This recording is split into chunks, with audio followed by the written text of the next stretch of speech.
Good morning and welcome to Rose Red Homestead. I am so excited this morning. This is a video that many of you have been waiting several weeks for. It is how to make and use vegetable powders. And so the reason that I'm so excited about this video is that vegetable powders are an amazingly wonderful way to add to food security. And we're going to talk about all that in just a moment when we come back.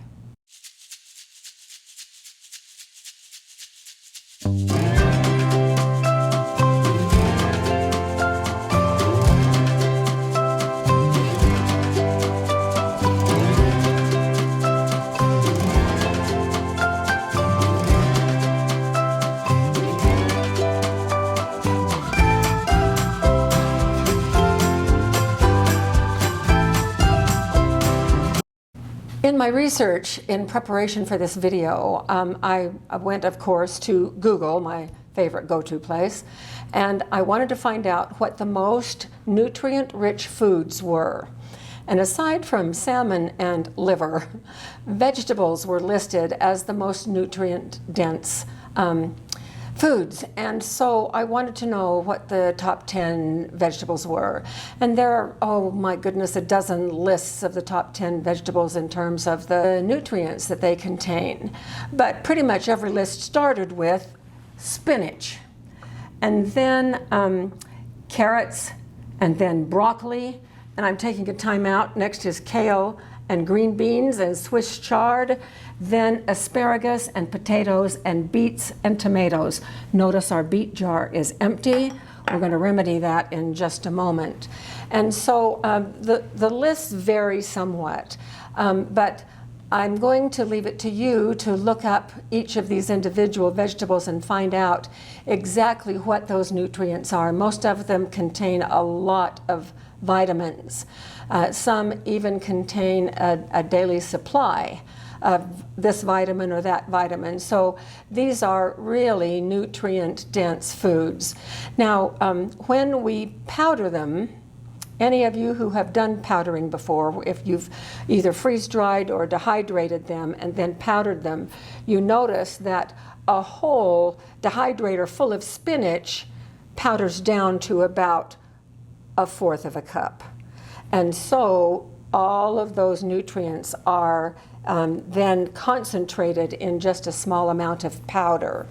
And so in terms of food security, having these powders on hand in times of emergency, in times when the grid goes down for any extended period of time and we are left with just what we have in our cabinets, having powdered vegetables provides us an amazing degree of versatility. And so I'm going to kind of show you some of that as we move forward. Now, in order to powder vegetables, you need to have an appliance that will either freeze dry or dehydrate, or another way of dehydrating vegetables. You can use your oven. If you live in a hot, dry climate, you can use the sun, but the vegetables need to be brought to a point where they contain less than 10% moisture. And so most of the mass of these vegetables is water. And the water is driven out by whatever drying process we're going to use. So that is the first thing. And if you dehydrate or put it out in the sun or use your oven, the vegetables are going to end up being pretty hard. If you use a freeze dryer, they're going to be much easier to powder.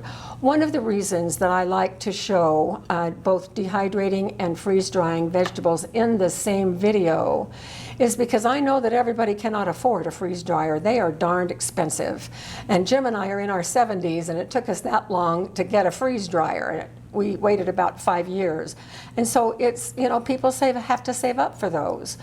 And so we get that, and I don't want anyone to feel left out when they watch our videos because they don't have the same equipment that we do.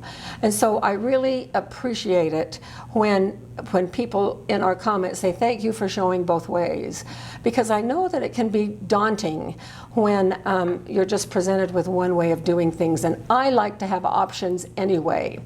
There was a little discussion on one of our videos about freeze drying being the only way to preserve any food value. All the other ways don't preserve any food value. And that is absolutely not true. Freeze drying saves most of the nutrients, but right under that is dehydrating, and under that is canning. And I do all three because I like to have options. And so whatever you have, just use it. The other thing that you're going to need is something to pulverize the dried vegetables. Now, I have a Vitamix, and I've had this one for, Jim and I were trying to calculate the other day. I think we got it pretty early in our marriage, and so it's probably 15 or 18 years old. It's old in terms of how long kitchen appliances last, but I'm very practical, and I'm not going to get anything new because there are a lot of new and exciting ways on the market now that you can use to pulverize, to powder your vegetables. So whatever you have and can use, then use it. And it would be great if those of you that have things other than a Vitamix would put down in the comments what it is you use to powder vegetables with, so that others can learn from you, because I don't know all of the different ways, but I know that some of you do.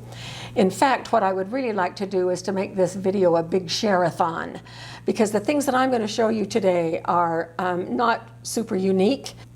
There are lots and lots of ways to use powdered vegetables, so let's share and let's teach each other how to best use these vegetable powders.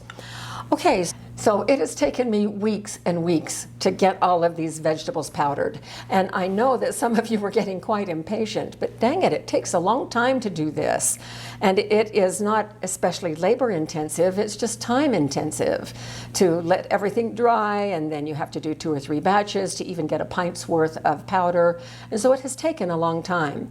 But I'm so thrilled to have these vegetable powders and begin using them. Now, I saved a couple. We've done several videos on dehydrating and freeze drying X. And we did that with broccoli, we did that with, I don't know, 2 or 3 other vegetables, so that you could see how we do that. Now, one thing that we didn't do was beets. And these beets have been freeze-dried, but the story about these beets is that these used to be canned beets on my pantry shelf, and they were like 5 years old. Now, they were still good, but I decided I was just going to try to take those canned beets and freeze-dry them to see what would happen. They turned out just fabulous. Not only are they beautiful to look at and nice and airy, they are also fabulous just as a snack. Jim and I both ate several of these. Be nice to take on a trip in a little baggie and have a veggie snack that is loaded with, let's see, let me look at my beet list here. Vitamin K, good for blood pressure, fiber, heart health. So just think about this while you go on a trip. But what we're going to do right now is we're going to powder these beets. So I just put them in my Vitamix, and this is the container that is good for dry foods. Vegetable powders are like gold. You do not want to lose even one little iota of that powder after how hard you have worked to do it. And I was getting a lot of powder up inside the lid that I couldn't get all of it out. And then one of our viewers gave me a marvelous tip to just put a little piece of plastic wrap like that over the top, which keeps the powder down in the container rather than coming up in the lid. So that was a great tip that I learned from that person. A little bit on the plastic, but nothing up in the lid, and all this lovely beet powder down in the bottom. So we're going to get this jar started.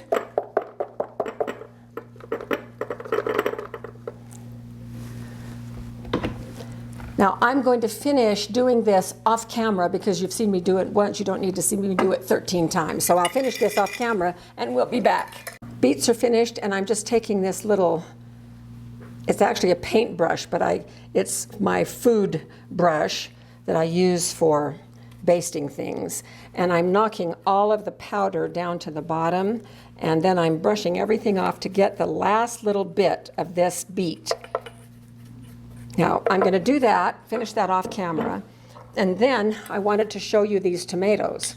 Now the tomatoes I'm also going to do because I need more tomatoes. I find that tomatoes is one of the most used powders that I have.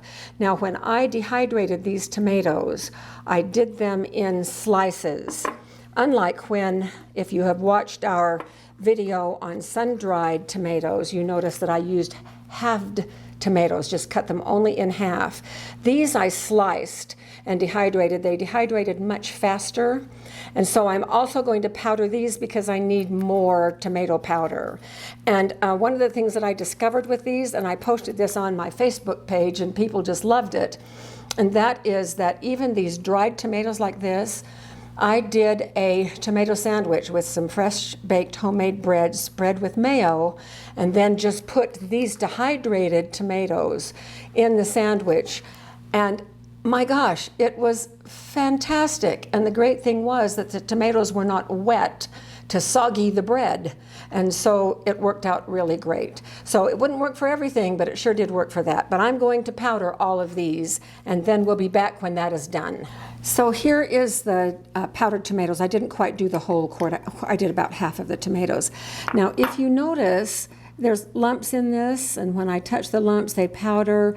But this powder isn't really free-flowing like this tomato powder. When I twirl it like this, it free flows. A powder, if it does not free flow like this, has moisture in it.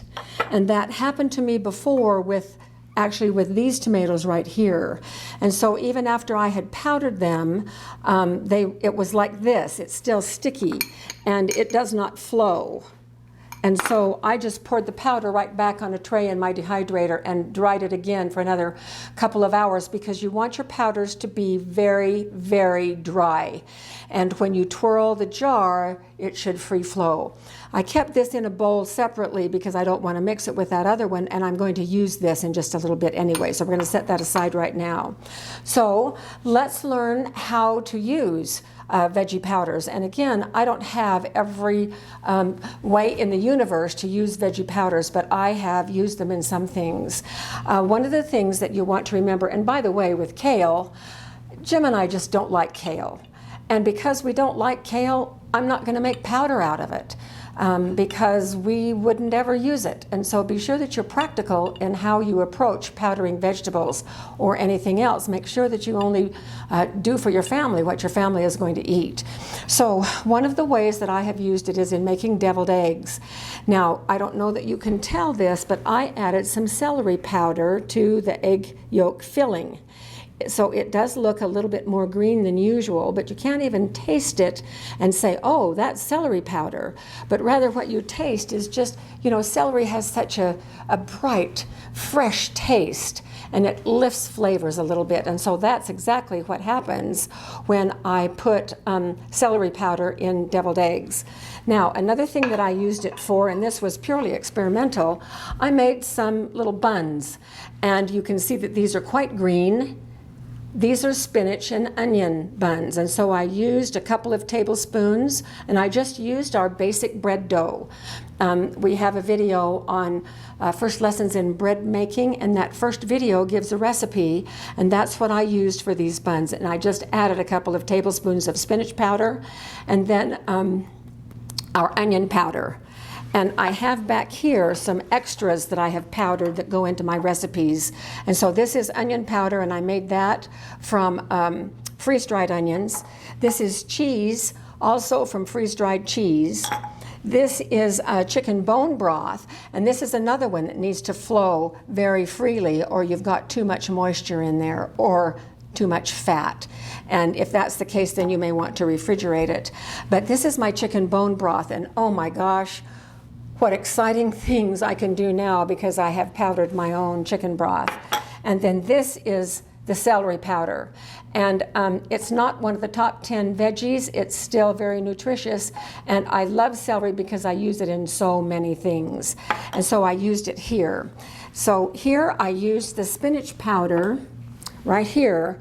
And then I used the onion powder. And these are tomato. Now, I used a couple of tablespoons of this powdered tomato here, and you can hardly see the difference. If I were to break this open, you just can see that the inside is not super, super white, but it doesn't look unlike a regular roll would look. Now, with the spinach, obviously you can tell something green has been added to this dough. But this is a savory bun, would be great with a savory sandwich. So that's another way that I've used it. This morning I fixed pancakes for us. And unbeknownst to the family, I added about 3 tablespoons of carrot powder. Now, you want to choose the powder that works with the food. And because carrots are a little bit sweet, I knew that it would work with pancakes. I'm not sure that I would use broccoli powder, for instance, in pancakes. But here I saved some of the batter so you could see. With about 3 tablespoons of the carrot powder, it just turned the batter just a little bit slightly pale orange. But once you break open the pancakes, you can't even tell. It just looks like a regular pancake. And so there are advantages for that. If your family is averse to eating veggies, you can just slip powders in and give them the vegetable vitamins that are needed. We had one viewer say, as mothers, we have to be tricky. And that may be the case in your household. You have to just kind of slip things in, and that works just fine too.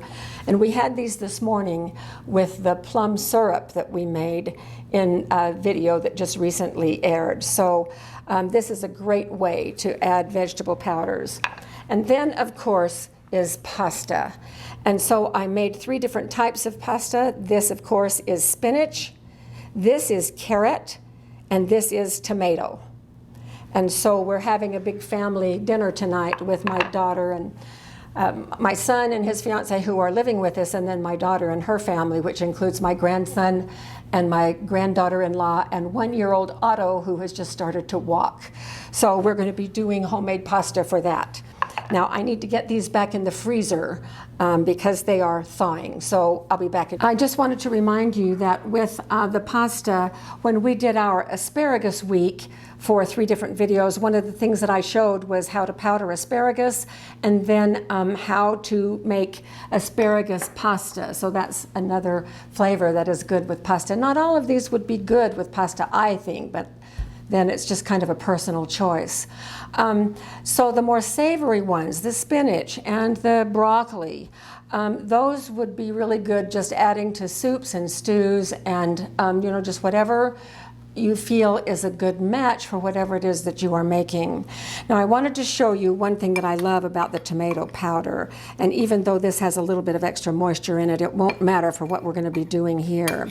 And so this is the fresh tomato powder, and I'm just going to add some water to it and stir it until we have it the consistency of tomato paste. So if you have tomato powder on your shelf and you're all out of tomato paste, look what you can do. This makes great tomato paste. So here we have the really thick tomato paste. And this just tastes like those fresh tomatoes. It's really, really good. Then you can take the tomato paste and you can thin it down a little bit more. And guess what you can create here?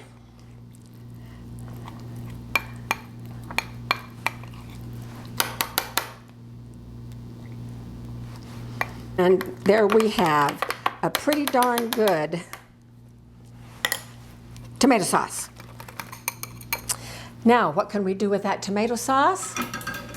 Well, I have about a cup of water in here, so I'm just going to stir in a bit of the tomato sauce. It's about perfect. All right, going to test this.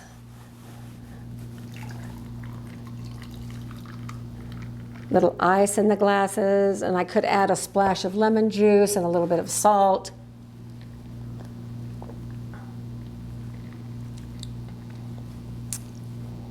great. And so you have that versatility with the tomato powder. Now, one last thing that you can do, and I've worked pretty hard on this part, is to make jars of instant soup. So this is creamy asparagus soup. Now, this is powdered milk, this is asparagus powder, and this is potato powder for the thickening up of the soup. And then on the top are spices, if you can see that right there. And then I made this little hang tag and made it all fancy. And so what a perfect gift this would be in using the powdered veggies. Now this is a teaser because we're going to wind this video up right now. But our next video, which is the last of our powdered vegetable series, is I have made up 4 different recipes for these powdered soups. And to my knowledge, they are original recipes. And so I'm going to present those 4 instant soups to you that you can put together these luscious, creamy soups just by using vegetable powders. And here is a hint. In some of them, we will be using the powdered, in fact, I think in all of them, we'll be using the powdered chicken broth, because you would add this amount of stuff, these ingredients, to a quart of your home canned chicken bone broth. You could even use water, but broth is much better. And then you would have a quart of soup for your family. So these would be so fun to have already made up, so that you could just pull these down from the shelf as well. So this is our next video, and I'll show you 4 different recipes. I love vegetable powders. I love the aspect of self-reliance and food security that is involved with vegetable powders. It helps us prepare for emergency situations, and it also adds a great deal of nutrition to our regular cooking to help the health and welfare of our families. So thanks for joining us for this fun activity, and I hope it's been useful to you, and we will see you with our next video.